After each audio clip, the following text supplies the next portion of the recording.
I'm here with Jennifer Lahl, director of the upcoming film Transmission. So, Jennifer, thank you so much for talking with me. And I know we've spoken before about surrogacy and IVF, and I want to hear your trajectory. Maybe we should start from the beginning, which is Yeah. like, why did you make a film about what's going on with transgenderism and trans ideology? Well, one, I like to make movies. I think movies are a great medium for just communicating ideas. And, we're a very visual culture, like it or not. People don't like to read books anymore or read articles. And if you can get people to watch a movie, that's a great way to educate people and get people talking about what's going on, what's at stake. And then, as you mentioned, my earlier films were in the space of assisted reproduction, specifically third party, so women donating, selling their eggs, men selling their sperm, women renting out their wombs. And so my trajectory was sort of, I hate mission creep. I like to stay in my lane. And so people have recently asked me several times, how did you come to get into the transgender issue? And I said, well, they kind of got into my space. So I had to address it, because first it was infertile couples having babies through high-tech pregnancies, third parties. And then it was single people, single by choice, not even maybe infertile, but just single by choice that needed. Then sort of men started having babies. There was a whole men having babies movement, which we know is BS. Men don't have babies. Men rely heavily on women to have babies. And in the case of same-sex male couples, men require eggs from one woman and a womb from another.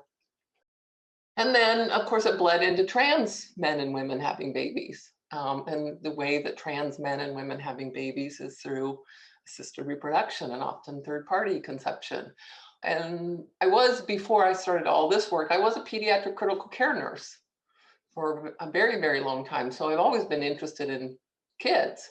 And so this film, while it's predominantly focused on the transing debate around children, should children be allowed to medically, surgically transition, it also sort of branches out into the fact that, children, before they're asked to before they make the decision or their parents allow them to make the decision or the parents make the decision, that's a whole area we could talk about who's actually consenting here. When you're talking about minors, they're often offered fertility preservation. Freeze your eggs before you transition to becoming a man, freeze your sperm before transitioning to becoming a woman. And that all bleeds into my area of work and interest in high-tech assisted reproductive pregnancies. What's the youngest you've come across, either a male or a female, being advised to, quote unquote, preserve their fertility before taking wrong sex hormones?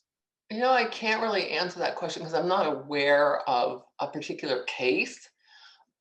I'm only aware that that's the sort of standard practice that these children are offered this. So at what age that happens, I would think it would be before they're going to block puberty, because blocking puberty is going to medically induce, menopause in the case of a little girl, or, infertility sterilization with a little boy. So I would think it would have to be early on. And because you're a birth worker, that, puberty it's not a one-time point in time for everybody, and we've seen that puberty is being entered into at much younger and younger ages for all kinds of reasons, good and bad, mostly bad, I guess. I can't think of a good reason why kids are going into puberty at 8 and 9 versus when, I'm much older than you, but for me, it was, most of my girlfriends when I was in elementary and junior high school, it was, 11, 12, 13-ish that we started, menstruating.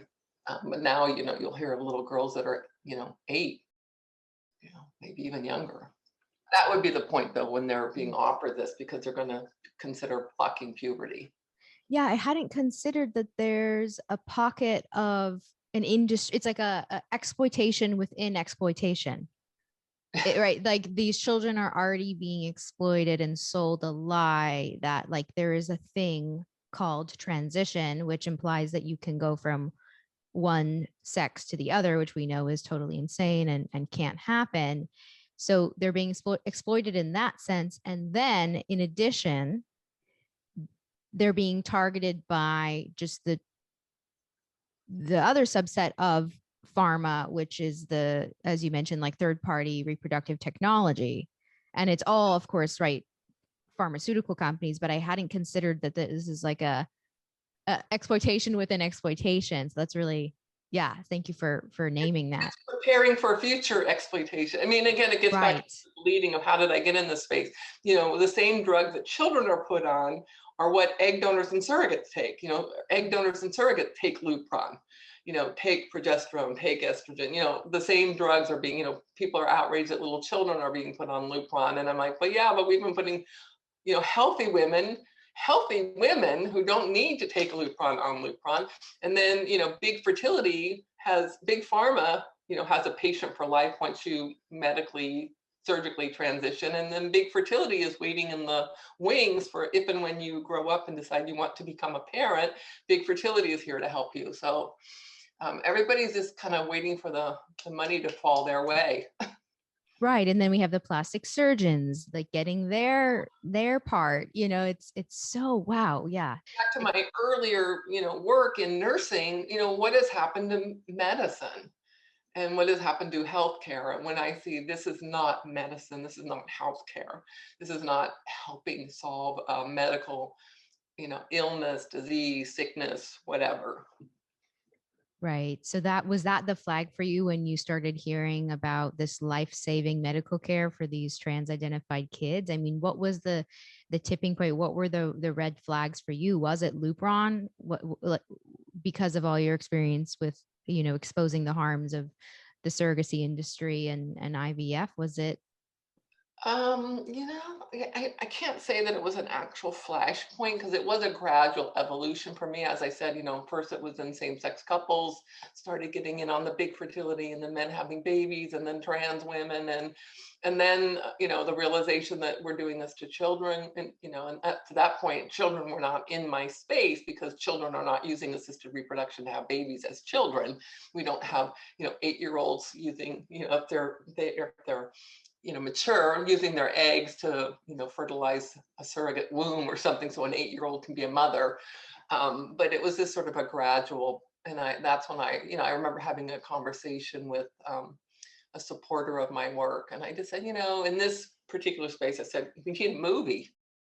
And then that was at that moment, we just said, okay, you know, damn it, we're going to make a movie and we're going to raise up these issues and as it so relates to children and the exploitation of them.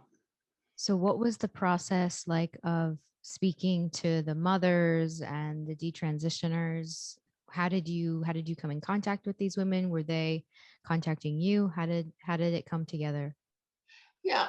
One, you know, I already had my kind of eye on this, so I sort of knew through social media who some of the big voices were that were, you know, getting canceled or speaking out. And, you know, so for example, we interviewed Colin Wright in the film, and Colin Wright was a very predominant evolutionary biologist at an academic appointment who just got, you know, clobbered for daring to say, you know, sex is not a spectrum and there's male and there's female and that's the predominant, you know, of course there's nuances with, you know, minorities in the space of intersection. I knew Megan Murphy for a very long time, who's in the film, and what happened to her on Twitter for daring to say, sorry, a man is not a woman, and you know, banned for life. I relied heavily on a couple of people that were just doing good journalistic work who said, you know, here are some of the voices you should try to reach out to interview as far as experts, medical experts. And we did interview two people that are in favor of this. So a pediatrician and a woman who practices adolescent psychiatric, you know, medicine and sees gender confused children with gender dysphoria. And that was an intentional, because, you know, one of the criticisms whenever you make a film, and certainly past criticisms of my other films, you know, I didn't interview egg donors who had wonderful experiences. I didn't interview happy surrogates who love being surrogates and want to do it again and again and again. So knowing and anticipating that that's sometimes a criticism, I intended to, if I could, get those kind of pro voices on camera, so that we could say, here's the pro side and here's the con side, and maybe that will be criticized too, because some people might be mad that I included the pro voices in the film, but I was committed to getting them on record, and I think it's good for people to hear their arguments because I think they're weak. Yeah. So So I don't just have to tell people those people are wrong. I could say, well, listen to what those people say. You tell me, what do you think? right. You kindly shared the rough cut with me, and I have heard those two women that you're describing speak, and it's totally absurd. So I think if anything, it can, I mean, for me, they sound totally insane and absurd. And it's almost, it's unbelievable. And I think parents, people need to hear the kind of ideology that's being spouted, not only publicly, but in private. I mean, this kind of, it's emblematic of the approach that they take with their patients, with these children. And so I think, yeah, to let them speak for themselves and for everyone to just kind of sit back and watch, it's pretty unbelievable. It almost, watching it almost felt like a parody of just, I don't know how to describe, it was like being an opposite, or like a window into opposite world. It's so, yeah. So I thought it was great to include it. And And it's a stylistic. I mean, I always remind people that criticize my other films for not including those happy, wonderful experience stories. It's a documentary film. It's not journalistic. And a documentary film documents a story. So it's not obligated to be a good documentary film to tell all sides of the story. We hope that that's what we get when we read our newspapers, that we get good journalism that gives us different points of views, but a documentary film. So in this particular documentary film, my story I wanted to document was those voices included in the larger body of the film. So right. But and it's so interesting that you would even have to qualify that, like, given the sea of propaganda that is pro trans, that any counterpoint, like, it just, it's minimal in comparison to the onslaught of propaganda that we see in mainstream. Yeah. same in Big Fertility. If you go to a Yeah. surrogacy agency website, right now, you shut off listening to Isabella and Jennifer talk and you hop on over, you won't see a bad story. You'll only see smiling. So I always say to Big Fertility, well, why don't you tell the other side of the story too? Why don't you have on your website pictures of surrogate mothers and egg donors who've died or lost their ability to ever have any more children, or had to have massive, transfusions because they had, Right. hemorrhage and lost their uteruses. You Right. don't do that either. So, Right. But we're made to believe that it's some kind of romantic Hallmark story, just like with the trans kid. Like, finally they're their authentic selves, or finally this infertile couple gets to have the baby that they've always dreamed of, and oh, they're going to be such wonderful parents, and just all of it. It's like the Hallmark bubble. It would burst the Hallmark bubble to post photos of phalloplasties, yeah. and dead surrogate mothers on these sites. So, I feel like, those of us who are working towards exposing these harms are trying to bring the darkness into the light. And it's a hard task. And I think, yeah, your previous films, I'll link them in the show notes, have really, like, they blew my mind. And I know that they've impacted so many women. And it's really simply by just sharing stories. I love that you interviewed detransitioned women um, in the documentary. I think, yeah, the stories of the detransitioners are just so unbelievable, to have gone through the machine of the trans, train, or I would say to have been abused by the trans train, and then to come out on the other side and tell the story is pretty remarkable. I mean, Can you talk a little bit about the name of the film and why you chose Yeah. Transmission? So the full name of the film is two words, transmission, not like transmission in your car, transmission. And then the tagline is, "What's the rush to reassign gender?" Question mark. And honestly, the transmission came about. I was literally sitting on the couch talking with my husband, who's like my, great sounding board, great idea. I mean, he spent his life as a marketing guy. So he just, was really good and thinking. We were, I was just rattling off some ideas, and he said transmission, and I went, "That's it." Because on one hand, and we use stylistically throughout the film this sort of driving. What's driving this agenda? And even the pediatrician that supports this, she talks about the journey, the gender journey that children are on, how they have a roadmap. So there's sort of this driving, and then the what's the rush? And that came back to my years in pediatric nursing, because in the olden days, there wasn't a rush. And it was doctors that were saying, "There's no rush here. We can wait and see. We don't have to do anything." Maybe we do things like counseling or investigate further on what kind of issues are going on. There's a lot of these children that are gender confused. There's all kinds of issues, whether it be autism, whether it be, things that are going on wrong in the home. The two detransitioners in the film talk about the trauma that they had in their own lives, rape, abuse, foster care, just dysfunctional kind of unsettling kind of home lives and environments that they were put through. So that was sort of the, we can stop. And when you see in social media this rejection of pausing and stopping, the hysteria around anybody who dares to say, men can't be women, or little boys should be put on estrogen. There's just an immediate, you're a transphobe, you're a hater, you're a bigot. So they're driving this. So this mission that the trans people are on is driving as fast as they can drive.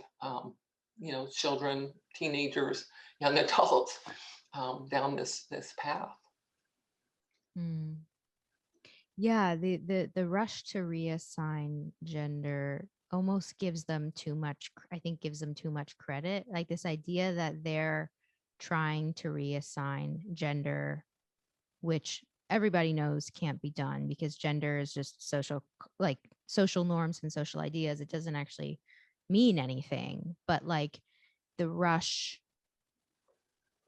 it's like I often want, like, I'm wondering if you have any, if you feel like you have a clearer idea of what these pediatricians and gender affirming therapists like actually believe, because right, as humans everybody knows that changing sex is impossible, yet these clinical practitioners seem to be so far down the rabbit hole. Like when you were interviewing the pediatrician and the gender affirming therapist, did you get the sense that they genuinely believe that these kids would die without this quote unquote treatment? Or did you hear or see any kind of window for criticism? Like what was your takeaway specifically with those practitioners? Yeah, I mean, I think I didn't get the sense, because I didn't ask them, that they really felt that this was a life and death thing that had to be done. The decision has to be made to do this or else, even though that message is out there. And some of the parents I interviewed, that was what their pediatricians communicated to them. If you don't affirm your child, if you don't do this, they will commit suicide.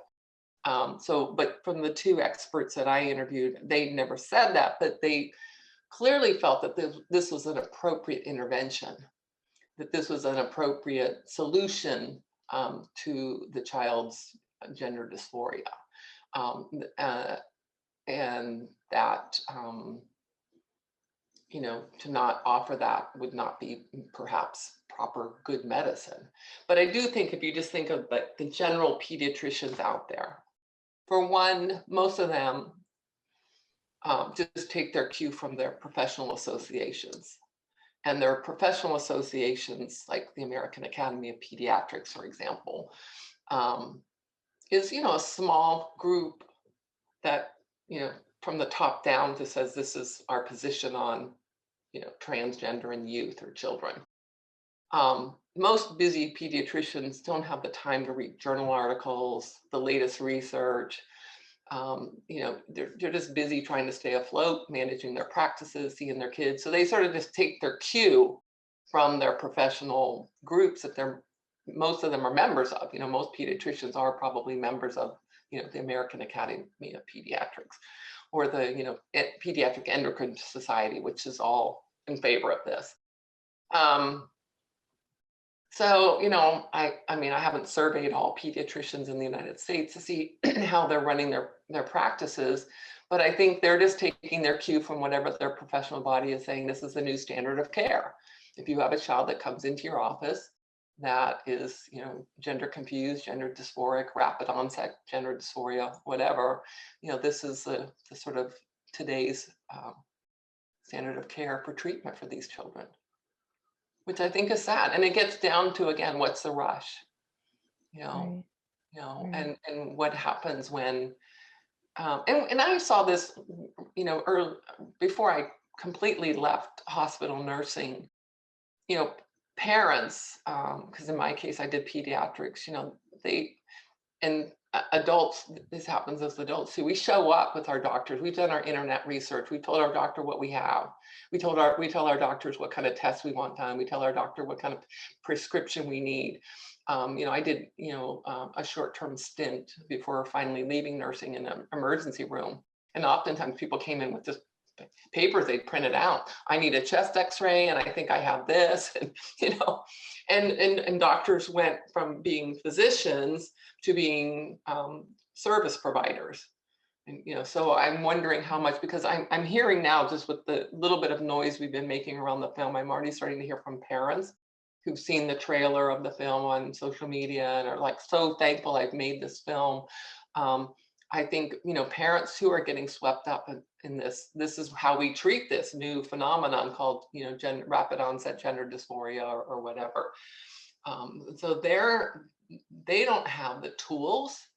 They don't feel equipped. They don't feel like they have the knowledge base. And so when you have a doctor saying the American Pediatric, Society says this, they're like, well, okay, because they're being told, if you don't do this, your child will commit suicide. Or it will be, dreadful for your child not to get the gender affirming therapy. And I just think that's a perfect storm for all kinds of lifelong regret, which we're seeing in the powerful stories of the detransitioners. I mean, the Kiara Bell case, she's saying, I should not have been offered this. And when you're being offered this, and we see it in Big Fertility, you've got a doctor there with his white coat on, stethoscope hanging around his neck and all his degrees on his wall, telling you this is what we can do to help you, you defer to that person.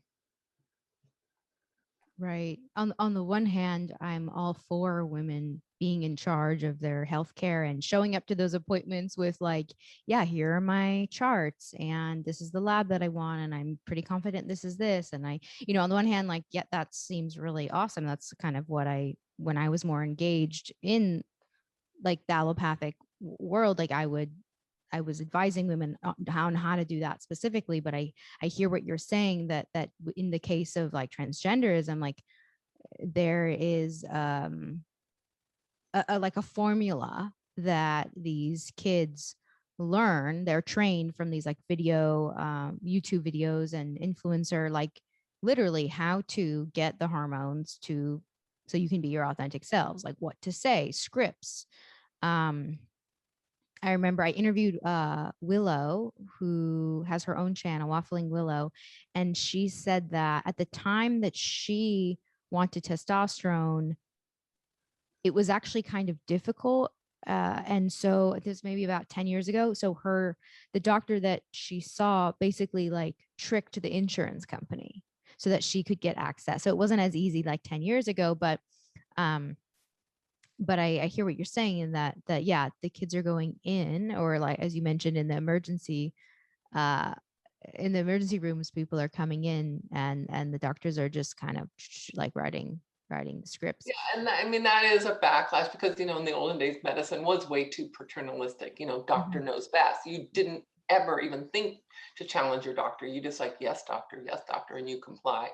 And so I am 100% in favor of, being an incredibly informed person in all areas of life. So, but in the case of, healthcare, if you're going to show up at a physician's office, I want people to be informed. I want people to do their research.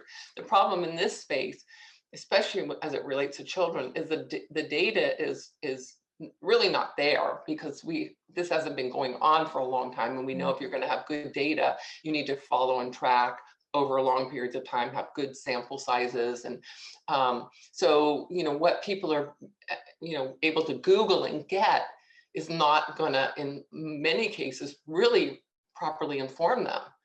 If anything, it's gonna serve them up with, this notion that you've got to do this and this is the best interest for your child. And, to not do this, you would be a bad parent and put your child in harm's way. So it's not like if I was just just diagnosed with breast cancer, there's plenty of good data that I on my own could just go to the internet and start reading on the latest research around different types of breast cancer and different types of treatments depending on the stage. And there's that. But in this space, being so new, and that's the problem with assisted reproduction too, because once you've got these moneyed interests, the professionals that are making fistfuls of money have no interest whatsoever in making sure we have good data. Because I've always said they know that the data will show that this is risky. Right. And that there's unknowns. And you may be the happy egg donor that doesn't have any complications, but you may not be. You're rolling the dice.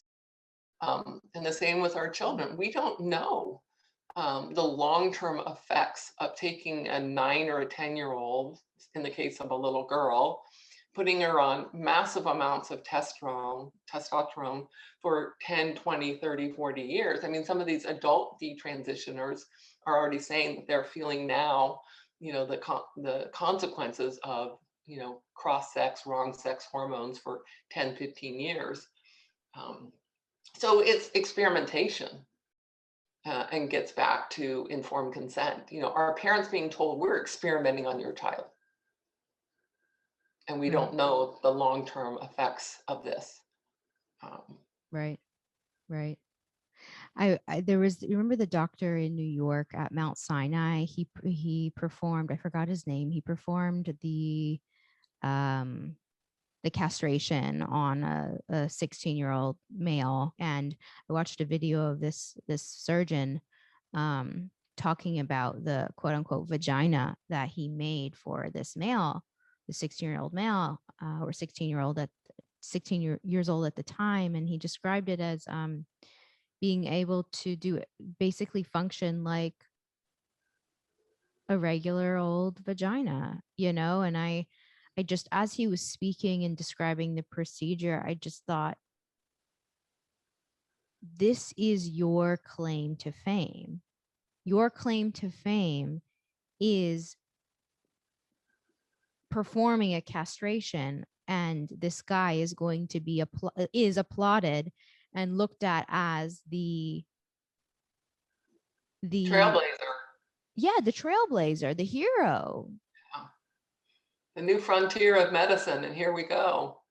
Yeah, well, and it gets, one of the detransitioners in the story, who he did have his testicles removed, but the reason that he had his testicles removed was because he was just being given trouble with the passport agency. So while he was self-identifying as a female, he had not done the surgery, and so there was this, and because of his employment, which required him to do a lot of international travel with his work, he would get temporary passports that were only good for a year, and the passport agency would say, you eventually have to, surgically transition so that we can give you, you're now a female, we can give you a, permanent passport. And I think, why are we tangling up these kind of decisions with such a life-altering surgery? In order to get a passport to travel, you have to have your testicles removed. And it's mind-boggling to me. that this person had to do that. But versus Wow. was happy taking estrogen, dressing as a woman, presenting as a woman, having a woman's name, but had to do the surgery in order to satisfy the US passport, agency. Wow. It's just like the level of just misogyny embedded in all of it is just, it's mind blowing. I just interviewed Genevieve Gluck, who went into the history of Lupron being used to treat the most violent sex offenders, which I had no idea was one of its like original uses.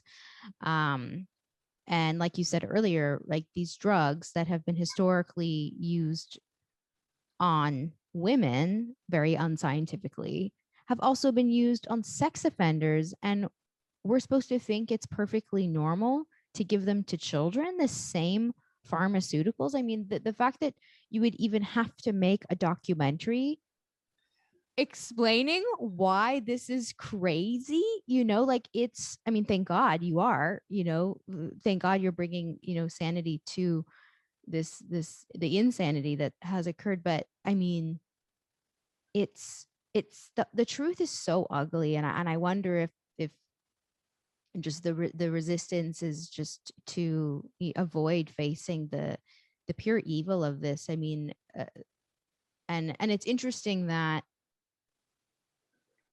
I think on some level, I mean, maybe you would disagree, but for people to take it seriously, we have to talk about children. Like, it's not enough to say that even teens or young adults are being targeted in this. Like, we have to talk about like 3 and 4 year olds to like drill it into people's minds that like such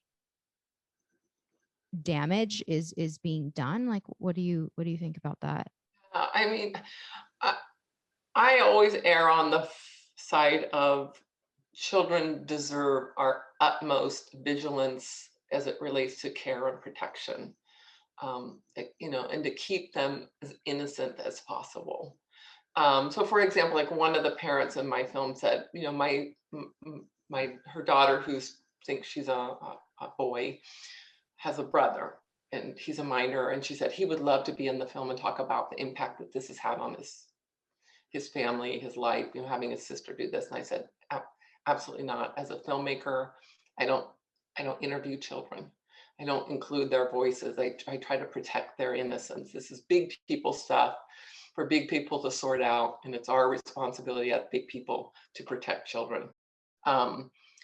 So, that's sort of my default, is always to protect children. And I think my default is also, grounded in just how we treated children in the hospital. Right. It was to always protect them, their privacy, their best interest. And that's,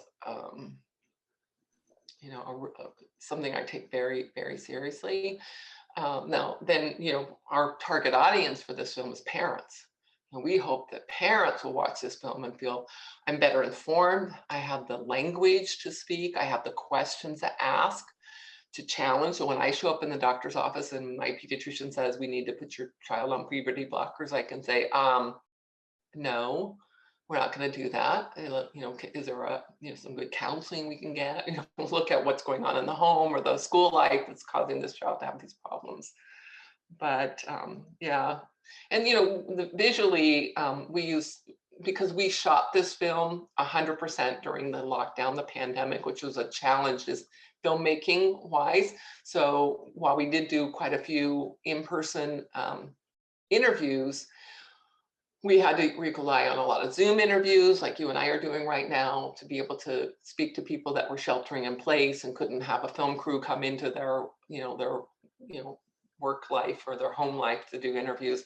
And we just used a lot of stock footage of children, and all the stock footage, I want to say all of it, and you always get hung up if you say all of it and then somebody finds something, is children from behind. Children walking down the street holding hands, little girl walking down the street holding her mom's hand from behind, little boy riding a bicycle from behind. Just this sense of protecting them from this big dark thing that wants to devour them. Yeah, it's quite the opposite of what the other side is doing. Um, Yeah, when I see these moms that are proud of their children and dressing them all up and putting them out there on social media like they're props for a big campaign or something, I just I cringe. I just think shame on you, to exploit your own child, in this manner. yeah, it's pretty gross. Genevieve Gluck brought to my attention, and like there's hundreds of these Amazon books that target adult men who fetishize the idea of becoming a woman and being a little girl specifically, and the people who produce these, you know, kind of PDF type books, or sometimes they're audio books, um, will use, like, the title will be Turn Your Little Boy into a Girl, but they'll have a photo of an actual little girl. Yeah. It's so beyond. And I was curious about those stock images that are on those disgusting um fetishizing material, because while yes, whoever's kid that is knows that they're in some kind of stock library, they don't consent to how it's used. Mm. So I really appreciate you saying that you deliberately did not use these children, even the stock images. You chose ones that were from behind. I think that's, Yeah, we wanted to yeah, portray a sense of innocence, and that, right. this brief time that we're all on this earth, it's an even briefer time when we are privileged to have that innocent, just play, just be kids, not have to worry about the problems of the world. One of the images that we show on in this film is a picture of John Money, who back in the day was, quite involved in the sexual space at Johns Hopkins, and he worked with what was then, transsexuals, transvestites, but he was a believer that, a child and an adult could mutually consent to be together sexually, romantically, whatever, as long as it was mutual consent. And you think, okay, there's no way a child can mutually consent to that. There's just no way. And if a child mutually consents to that, it's not a mutual, it's a coercive, there's some kind of horrible traumatic thing that has happened to this child. And we know that there's always been this movement to push the Right. age of consent, so that adults can have sex with younger and younger. And this is part of the fetish, the dysfunction, the pathology, whatever you want to call it. It's not normal. I'm sorry, it's not normal. And I know people don't like that word normal because normal is really broad. And within normal, there's, but it's not normal.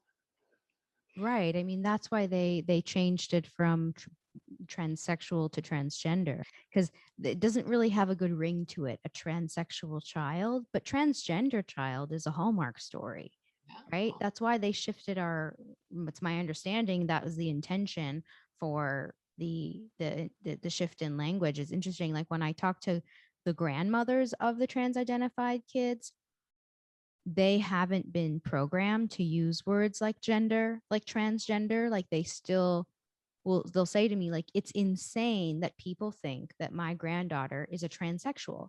She's 9. That's insane. Like they really like see the insanity of it all. And yeah, I think, like, to your point, the push to lower the age of consent, like they've tried to mask it, I think, very effectively, by taking the word sex out of it altogether, right? And even the the subtitle, the full title of your film, I think, will obviously, it translates, like, everyone's used to the same lexicon of using the word gender, transgender. So it's going to, I think it's really gonna resonate with so many people watching it. And at what point do we just scream from the rooftops that this has nothing to do with gender at all? And I think your film does a great job. Yeah, I love that it will be a guidebook for parents to make sense of what's happening to them, that they can use it as a resource and feel less isolated and know that it's happening everywhere. I loved the scene where, you know, you have all the mothers of the trans identified kids in a room together, who have just been gaslit over and over by their kids' pediatricians and their sometimes their friends or even their partners, just kind of commiserating. And yeah, so I really appreciate the emphasis on the mothers, as always, in all your work. Yeah, well, and we do have one dad in the film that's dealing with this too. So we were happy to include that. You know, it's not just mothers that are struggling with this, but dads too. And again, that gets back to who we really our primary target audience was. We were trying to speak to parents, parents who either have kids in this space, who have their kids going to school, where this is being pushed in the school. So they have maybe they have a daughter that doesn't want to go in the bathroom, if the little boys are allowed to go in the bathroom with her. You know, parents are serving on school boards, parents are serving on PTA, you know, so, you know, parents are, you know, a voting block, if you will, that if we give them the power and the knowledge and the conviction, um, you know, they can speak with a very loud voice. They can show up at their school board meetings or their PTA meetings or whatever. If they're just could be in their, you know, parent support group meetings and just say, not on my watch, not on my watch. Right. And so similarly to surrogacy, it's state by state, whether it is legal to administer cross-sex hormones, puberty blockers, and surgeries to minors. Like I know, for example, in Texas, Texas just passed a bill in April of 2021, making it illegal for these clinics to even take an appointment, even with a legal guardian present, with a minor, which was pretty amazing. So in terms of the legal landscape, what did you learn through the making of this film in terms of how parents can protect themselves legally against all of this? Well, and again, it is similar to like the state by state battle on, say, surrogacy, commercial surrogacy, gestational surrogacy, and you know, in Texas, what they have just done, as you described it, is what I would call model legislation that other states should say, if we want to get in on this space, you know, we can model our language of our bill as the Texas legislators did. But you know, again, like surrogacy, if a state has no law, it's silent, which is the case in South Dakota. And South Dakota, I think, has tried to take 2 attempts at passing a law that would just say if you're a minor, if you're under 16, you know, you can't do this, and they've not been successful. But if you, so right now it's allowed in South Dakota because there's no law saying it's not allowed. So if a state is silent, which I would bet, again, and I don't know the figures on all 50 states, but I would bet the majority of states have no language because this is a new thing. What we've seen, if anything, is a little bit more movement faster on the issue of sports. So states passing, you must be a biological woman if you're going to compete in women's sports, or a biological male if you want to compete in male sports. So I think there's been more action or activity in a good direction, passing those kind of bills. I don't think we've seen a lot like what Texas has done. But again, that would be if people are listening to this and happen to want to say, what can I do in my state? What can we as a parent group do in our state? Would be to reach out to your representatives and say, let's look at what Texas did and let's be like Texas in this area, and pass laws like that. Yeah, absolutely. And I think it raises the bigger question too of, what happens when we erode parental rights. I mean, isn't that also what's happening? I mean, the state is now the state, not now, it's nothing new, but just the state continuing to take ownership of your children, Yeah. right? Because that for not affirming your remove kid. them from your care even. Right. And for everyone listening, this is currently happening in the US. It's not just happening to that one guy in Canada or that one mom in New Zealand. It's happening here in the US. So I'm going to link that the Texas bill in the show notes. Yeah, I think Yeah. the issue, I think, right, we're just still kind of, we've never been in this kind of situation before in the sense. So these are bills being drafted from scratch, Yeah.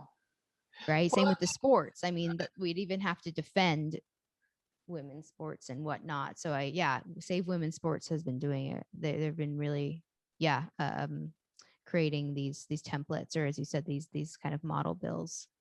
and I do think once, again, maybe I have way too much hope in this film really reaching the masses and really equipping parents with the right tools and language. We've already seen parents quite agitated over coronavirus in schools, and the requirement of masks of children in schools, and requirement of vaccinations in children in schools.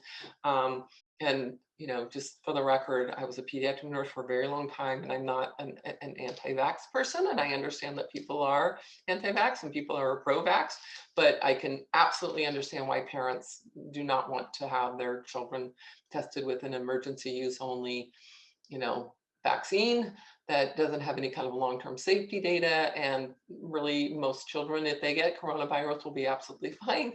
But I've already seen just how parents are saying, we won't tolerate this. Right. And if push comes to shove, then we'll find alternative ways to homeschool our children, or put them in some kind of a co-op kind of a school, which we saw people being very creative when schools were just locked down for so long. I'm in California, our kids just recently went back to school, like basically a few weeks before school closes for the summer. So I already saw a lot of these kind of pod groups that were forming on Facebook and social media, and parents getting incredibly creative. So I think that, is good, because parents are already kind of primed right now from some of these draconian COVID measures to say, no, this isn't going to fly. We're not going to take this either. So might just Yeah, see a mass exodus from traditional public schools. absolutely. Yeah. Yeah, I agree. There has been a major kind of like uproar, and all these warrior parents coming forward and saying enough is enough. And I mean, it's crazy that, like most parents think that, that they're sending their kids to school as a place of safety, a place where they're going to be fed, a place where they're going to learn things. And what, they're finding out, sometimes it's too late, even that their kids have been indoctrinated through these whether it's the sex educational program or the trans alliance, what was formerly the Gay Straight Alliance, which has now been totally taken over by basically trans cult groups with, you know, booths and rainbow everything and condoms and the whole thing. So um yeah, I agree. There's been I've definitely seen it in the southern states, this uproar and withdrawal, and a lot of organizing. Like there have been a lot of victories, I think during, at least, in Texas in the past few months, I've seen a lot of victories there. But Yeah, yeah. And even one of the women in the film, she talked about how she found out that the school, the teachers, the other kids were calling their child by their new name, unbeknownst to her. Instead of, in the olden days, you get a call from the principal's office, saying, your kid is saying that they're no longer Debbie, they want to be called Billy. Is that okay with you? Now it's just happening, and parents are none the wiser right. until they kind of just happen upon this information that this has been going on, and they're angry, they're mortified, and yeah, so Yeah, yeah. And the name thing, if anyone's like, well, what's wrong with them changing their name? It's not in a vacuum. Like a child wanting to change their name or use wrong sex pronouns, like none of this is happening in a vacuum. It's all like a gateway to the exploitation of their bodies by pharmaceutical companies. Like it doesn't just end with Sally wants to be called Brian. yeah, and It's the first thing that tends to happen in the trajectory of these kids' lives, but it's not the yeah, only and thing. to accentuate that point, that it being sort of the gateway, a couple of the experts in the film say, you know, our data shows that most kids that go on to puberty blocker end up going on to more and more, interventions to fully transition. So it's not like it's presented as you can stop puberty, you can block it, you can hit the pause button, buy yourself time to think about things. It's like, no, it's one of the steps in this direction toward, full transitioning or whatever. Oh my gosh. Wow. What was the most We're really surprising? fun at parties, huh? What do you do? Yeah, we are. We have so we I yeah, no, seriously. I any chance I get to talk about this, I'll take it. It's so unbelievable. And I think people are captivated, I think people are ready to hear this. Yeah, but I tell you, I am a little bit nervous, the film is going to drop. And I have no idea what kind of wrath is going to be, heaped out. I told my husband the other day, make sure all of our cameras on the house are, functioning and working. I hope there's no kind of, one, we hope the film isn't canceled, because, within 24 hours we could be shut down. We've seen what happened to Abigail Schreier's book, like, sorry, it's just, we're not going to sell that book anymore. It's hate speech. But, that this is not a rational debate. It's not a civil argument that's happening in the public square. And if you dare to, challenge the narrative, that, I mean, poor Megan Murphy, she just got doxxed and had her whole entire site hacked, and It's unbelievable. Yeah, yeah. That is. Thank you for bringing that up. That this is not just any topic that you're making, and the kind of backlash you've gotten from talking about the harms of the surrogacy industry and IVF. And yeah, yeah, yeah. you're And doing amazing work. we like to think that what we're saying and doing and talking about is just really reasonable. It's very rational. It's grounded in, the best science and evidence that we have today, um, and that there's no rush to do that, any of this. Not like this child has, terminal cancer or has been involved in a serious car accident and is hemorrhaging right now. And if we don't go into the OR and remove their spleen, they're going to die. That there really is time to just take a deep breath and really look at what's going on here. Well, what was the most surprising thing that you learned in the making of this film? Something you didn't know before? Benjamin Boyce asked me that question, and I said, well, I can't answer it unless you want to have like private paid premium content, because I don't want to get in trouble. Because there were a few things that were just absolutely, jaw-dropping, shocking to hear come out of the mouths of people that support this, that for various reasons didn't make it into the film, which is why I'm kind of seeming like I'm being cheeky because I don't want to get myself into trouble. But I guess I think you're beyond that point, Jennifer. I think you're beyond the point. I think you're no, already because pretty out I there. didn't say what was said. But I respect your journalistic integrity Yeah, to withhold. and I didn't say who said it, and much was interviewed that didn't make it into the film. So, for me, the most shocking, and it surprised me because I thought, because of my pediatric nursing and the fact that I'm a woman and I'm a mom, I thought, that it would shock me about the parents' stories and struggles. But, again, because I saw so many years of parents struggling in hospital nursing, that just sort of fit into experiences I'd already had, where parents are facing really horrible things happening with their children. But for me, it was just undone by the trans stories, and the heartbreak, of them, not only the trauma that they'd had in their lives that brought them to this, but again, because my bias is, you know, behavior self medical professionals, was that harm continued to them at the hands of medical professionals. um, and then lifelong harm. You cannot medically and surgically transition or think you're transitioning without having long-term, you know, damage, consequences, harms done to you. So that was, and I always compare making a film, and at this point in the film, with being in labor for 3 days, and you say, I will never, ever, ever do this again. And I'm right now, because of where we're at with the film, getting ready to release it next week, going, I'll never make another film again. But then you get through it and you kind of go, it wasn't so bad. Let's do it again. So I think if I had another film in me, it would probably heavily focus on the stories of the detransitioner and just seeing what happened to them in the 60-minute segment Right. that was aired a few weeks ago, and the wrath of the trans activists who could not believe that 60 Minutes dared to include their voices.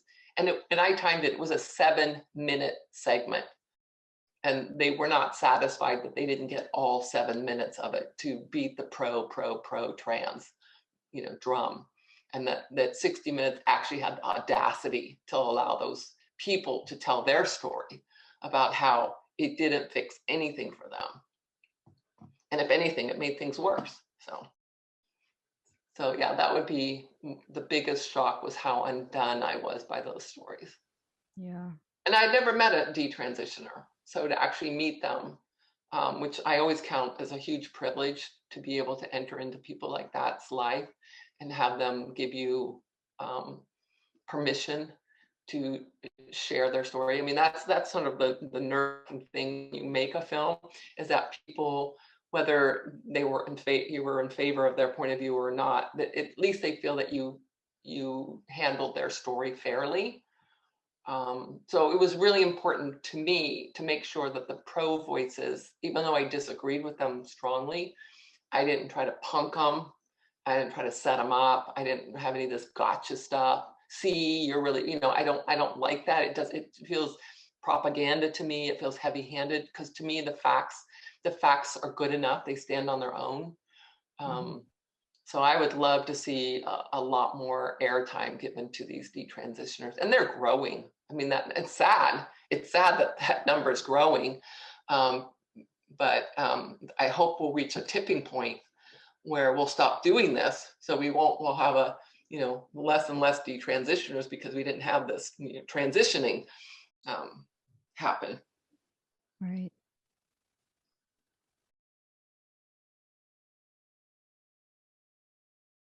Yeah. I know you just want to kind of weep. Yeah. I mean, I've even tried to stop using the word detransitioner, because, I mean, obviously it has a usefulness in this debate, but if we're talking about women who thought they were men, these are just our sisters, there is no, these are our sisters who have received the worst abuse from the medical system. I would say even beyond what like my clients experienced going through, modern obstetrics and being coerced to have their babies cut out of them over and over and over and over again. I mean, not to, not that we have to choose which one is worse, but I think if we're talking about the duration of the abuse and the permanence of the abuse, I would say that the women who have gone through this system and indoctrination, I mean, Yeah. deserve our utmost support, love, and respect. And as they continue to come out in droves, we know that the system that put them through the ringer isn't going to receive them after. So who's left? I mean, where do they go if all the therapists are constantly affirming? Where who can hold their stories? And I guess the answer is us. We can, for those who want their stories to be hold, not to infantilize these women. These women are warriors. They've gone on to, like the woman who was on 60 Minutes. I forget her name. She has a big Twitter account. I loved her. Yeah. She was just so strong and powerful, and I look up to her quite a bit. But yeah, but also she seemed quite evolved in her kind of processing of everything. But where do the like freshly, kind of exiting women go? And yeah, I think I know which stories I think specifically you're referring to, which is, the women who have been sexually abused through childhood, being really incredible targets for this kind of allopathic and medical, framed as quote unquote medical treatment. Yeah. So I'm so excited for your next film. The first one, this one hasn't even come out. I'm ready for the next one too. So thank you so much for dedicating your life's work to exposing these harms, and I am so excited for everyone to see your film. Thank you. I really always appreciate chatting with you. I never sit with you without learning something. I always come away feeling like I'm a better person when I've spent time with you. Oh my gosh! Wow. Thank you. I mean, I feel the feeling is mutual. I'm flattered. No, I'm still, even though I'm old, I'm still learning. And Oh, I can learn from even younger women like you. So it's a privilege. Thank you. thank you so much, Jennifer.